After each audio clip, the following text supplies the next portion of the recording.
نحمده ونصلي على رسوله الكريم اما بعد فاعوذ باللہ من الشیطان الرجیم بسم اللہ الرحمن الرحیم۔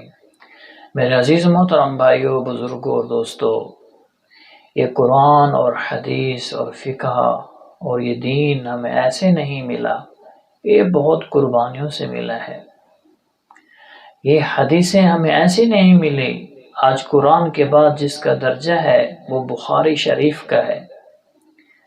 امام بخاری نے کتنی قربانیاں کی ہیں، بچپن سے پڑھے اور اتنی قربانی کے ساتھ پڑھے، اور ان کا ساری زندگی حدیثوں کو جمع کرنا اور حدیثوں کو پھیلانا اور لوگوں کو حدیث کا درس دینا، ساری زندگی اس میں گزر گئی۔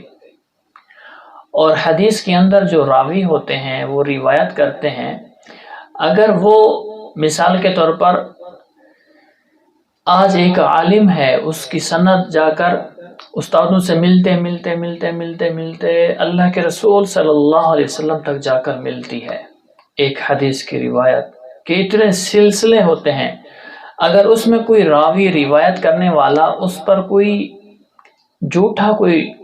جھوٹ ثابت ہو جائے، چوری ثابت ہو جائے کہ اس نے جھوٹ بولا تھا، ایک دفعہ اس نے یا ایک دفعہ چوری کی تھی، یا مشکوک ہو جائے، شک میں آ جائے، کوئی الزام لگ جائے اس پر، تو اس سے کوئی راوی روایت نہیں کرتا، اس سے کوئی راوی اس سے کوئی حدیث نہیں لیتا، اس کو اپنا استاد نہیں بناتا۔ کیوں؟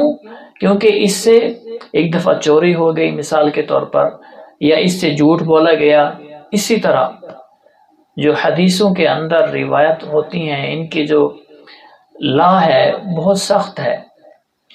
ایک دفعہ امام بخاری رحمہ اللہ تعالی حضرت جی سبحان اللہ جا رہے تھے، کشتی پر سفر کر رہے تھے اور دریا کا سفر تھا، جا رہے تھے تو ایک شاطر اور چلاک آدمی ان سے ملا اور گفتگو شروع کی۔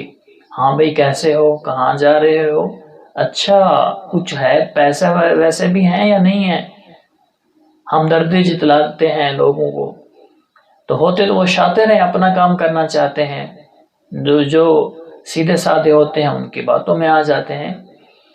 ہاں کچھ ہے یا آپ کے پاس نہیں ہے، میں دے دوں؟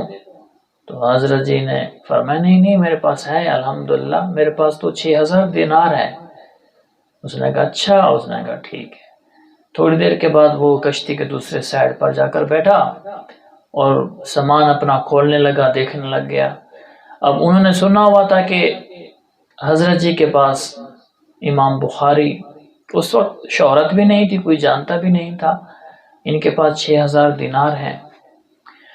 تو وہ اس نے شور مچایا، کہا کہ میری تھیلی گم ہو گئی ہے، اس میں 6000 دینار ہے۔ لوگوں نے کہا او ہو، آپ کا تو بہت بڑا نقصان ہو گیا۔ وہ چیخنے لگ گیا، چلانے لگ گیا۔ لوگوں نے کہا کہ کشتی کے اندر ہی آپ کی تھیلی ہوگی، ہم لوگوں کی تلاشی کرتے ہیں، دیکھتے ہیں کہیں نہ کہیں سے تو نکل آئے گی۔ انہوں نے کہا ہاں ٹھیک ہے، سب کی تلاشی کرو اور سامان کی بھی تلاشی کرو۔ تو سب کی تلاشی شروع کی اور سب کے سامان چیک کیے تو تھیلی کہیں بھی نظر نہ آئی۔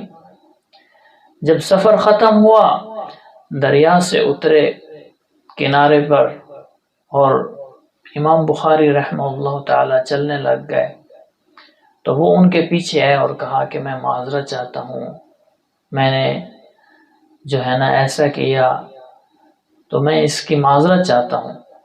تو انہوں نے کہا میں نے آپ کو اللہ کے لیے معاف کر دیا۔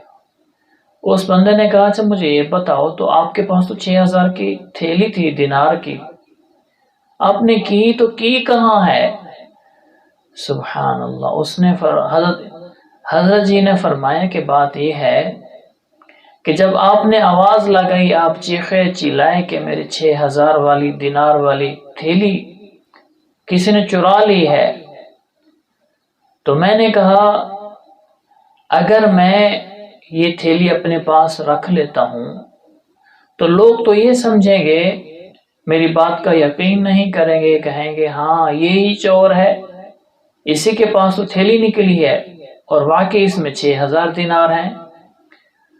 تو اگر مجھ سے وہ نکل آتی تہمت لگ جاتی تو مجھ سے کوئی روایت نہ لیتا، مجھ سے کوئی حدیث کی روایت نہ لیتا تو میرے اوپر دھبا لگ جاتا۔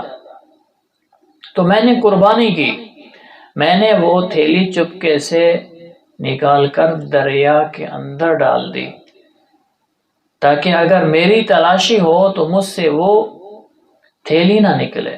اللہ اکبر! کہ ہمارے حضرات نے دین کی خاطر روایات کو پہنچانے کے لیے، حدیث کو پہنچانے کے لیے، علم کو پہنچانے کے لیے، قرآن اور حدیث اور فقہ کو، دین کو پہنچانے کے لیے کتنی کتنی قربانیاں کی ہیں۔ اللہ پاک ہم سب کو دین پر چلنے اور دوسروں تک پہنچانے کی توفیق عطا فرمائے۔